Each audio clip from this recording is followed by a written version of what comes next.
Hi guys, welcome to this session in Google Sheets. In this module, I want to show you how you can create a simple Gantt chart to plan your projects. So on the screen, I have the finished article. So I've got some tasks, phase 1 to 5, some dates, start dates, a duration and an end date. And if I change any of this information, the conditional formatting will color in the relevant cells to indicate that change. Just put that back to 2. So that's what I want to do. So I'm going to highlight these labels, just copy them down here. Now I've put the formula that I'm going to use there. That's the conditional formatting formula that I need. So let me just copy these phases as well, so we get the information down here quickly. So the start date I'm going to use today. So that's control semicolon.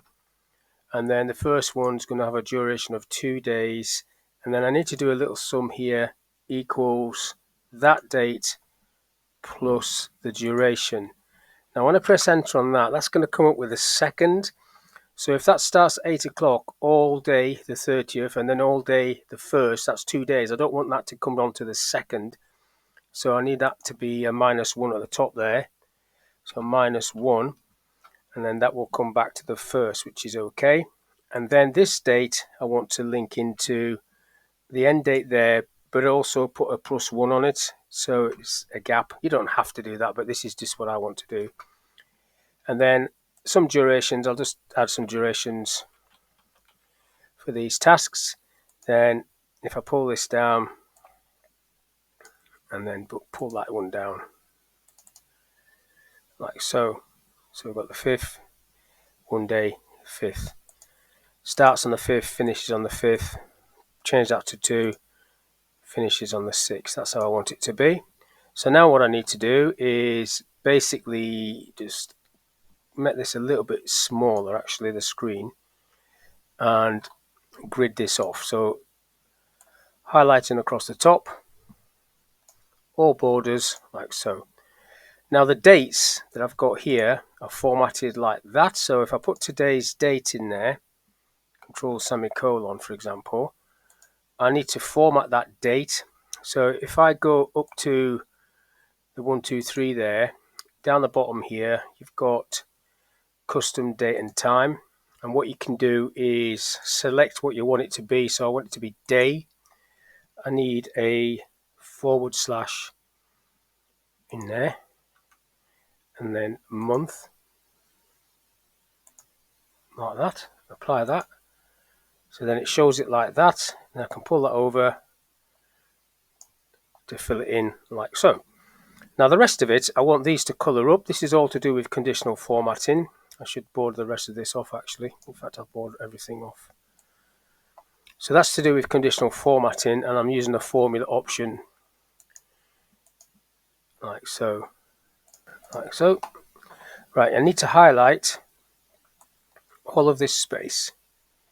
And then I need to go to format, or you can right click, but conditional formatting is what I need. And then that's the one for the top one. This one I need to select custom formula option at the bottom.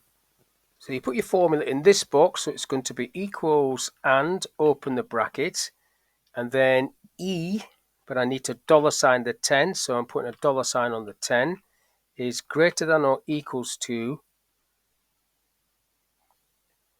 Then I'm going to look at column B, the start.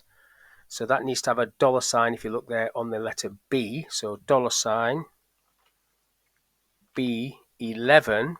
So if E10 is greater than or equals to B11, comma, and E $sign 10 is less than or equals to $sign D11, column D, which is the end date. So that's the conditions. Both of those have to be true. And then as soon as you do the close bracket, you can click on done and you can see it fills it in for you. I'll just close that off out of the way so you can see that filling in. So if I change that to 2 days, that colors in 2 and then it knocks it over. If I put that back to 1, that brings it back. So hopefully that little example will be of use to you. Just make sure the dollar signs are in the right place, like so, and then it should work okay. So that's all I want to talk about in this little video, how you can create a very simple Gantt chart using conditional formatting. So hopefully it was of use. Thank you for your time. I'll catch you in the next one.